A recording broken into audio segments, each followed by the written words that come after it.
I have been asked this question before. Not once, not twice. Every cycle, from every new cohort, someone stands in this chamber and asks it with the same expression Ven Surath is wearing now. Chin level, shoulders square, particular stillness of a mind that has already decided. I know the look. I have worn it myself. Counselor, Ven Surath said, "Shh," and his voice carried the lecture hall the way a young officer's voice is trained to carry it. Respect. The prohibition is 500 years old. The Cathani fleet that established it has been decommissioned. Records are sealed under a classification tier that requires 3 council approvals to access. I am asking, honestly, whether we are governing the border on evidence or on tradition. A fair question, technically. The kind of question that sounds like rigor and feels like courage. I let the room sit with it. The other cadets did not shift in their seats, told me they had been thinking it too, and were glad someone else had said it first.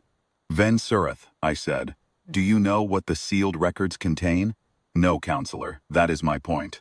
Then let me tell you what I know, not from the records, which I have read and will not summarize, but from the man who brought the task force back. I do not usually tell this part. There is a version of this lecture that stays clean and clinical. The cartographic designation, the legal charter of the forbidden zone, the statistical record of incursions attempted and not returned from. That version is sufficient for most cadets. It satisfies the question at the level of policy. Ven Surath was not asking at the level of policy. His name was Fleet Prefect Orth Dan. He was not a cautious officer. He was the kind of commander who read the prohibition and saw, as you do, a tradition that had outlived its justification. He was thorough. He spent 8 months building his case before the council of his era, assembling technical analyses, threat assessment models, comparative data on every species in the surrounding sectors. His argument was coherent. The council of his era approved the incursion on a conditional basis. A reconnaissance task force, 12 vessels, no weapons hot posture, clear extraction protocols. Everything by the letter. I walked to the display panel and pulled up a star chart. The regional one, the kind every cadet in this room had studied since their first year. I magnified the relevant sector. It looked, as it always looks, like nothing. Stars in ordinary distribution, no anomalous readings, no visual marker of anything wrong. They crossed the border here, I said, indicating the coordinates. Standard formation. Orth Dan's log entries for the first 4 hours are completely ordinary. Navigation nominal. No contacts, no signals. The sector looked the way it always looks from outside, patient still. He noted in his log that the prohibition seemed, and I am reading from memory, a relic of an era that lacked our instruments. Ven Surath said nothing. The chamber was quiet. At the 6-hour mark, the rearmost vessel in the formation failed to respond to a routine status ping. Orth Dan noted a possible communications fault. He sent a second ping. No response. He dispatched a courier drone to the vessel's last logged position. The drone reached the position and found nothing. Not debris, not a distress signal, not a damaged hull drifting on a trajectory, nothing. The position was empty. I turned from the chart. He did not withdraw. I want you to understand that about him. He was not a coward, and he was not irrational. He ran a full-spectrum scan of the empty position. No radiation signature consistent with weapons discharge. No molecular debris field. No gravitational anomaly. The vessel had been in that position, then it had not been, and the sector had registered nothing in between. I watched Ven Surath's expression. It had not changed, but it had stopped performing. Over the next 2 hours, 4 more vessels failed to respond to status pings. Each time, Orth Dan sent drones. Each time, the last logged position was empty. No debris, no weapons signature, no distress, just the positions logged and then absent. He reversed formation at hour 8. He ran the remaining 7 vessels at maximum sublight toward the border. 3 more vessels failed to respond during the transit. By the time Orth Dan crossed back over the border, he had 4 ships remaining and no explanation that fit any category of event his instruments were designed to measure.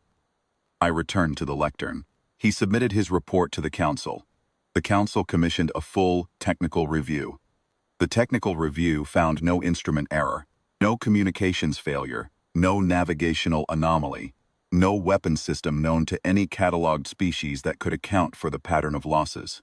8 vessels and their full crews had ceased to be present in the sector, sequentially in a space of 2 hours, without producing any evidence of the mechanism by which they had ceased to be present.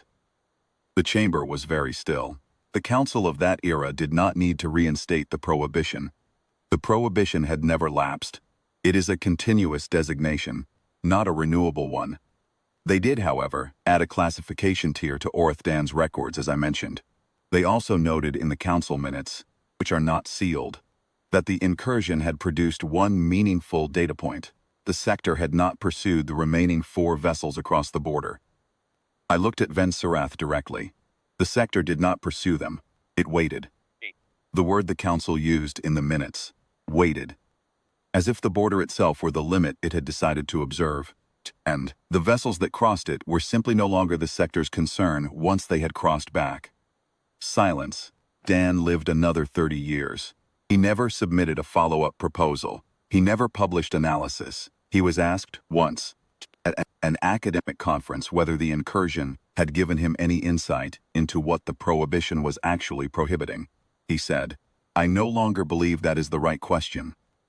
He did not elaborate. He took no further questions.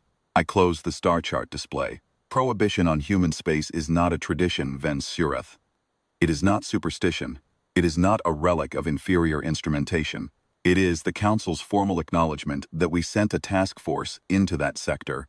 The task force encountered something that our instruments cannot describe and our categories cannot hold. And the something did not follow them home. We do not know if that is because it could not, or because it chose not to, or because the distinction is not meaningful to it. We have declined to find out. I gathered my notes. The border remembers every ship that has crossed it. We know this because we keep the records. What the border does with that memory we do not know, and the Council has decided, again this cycle, unanimously, that we do not need to know. I looked the cohort. Any other questions? Surath did not raise his hand. No one did.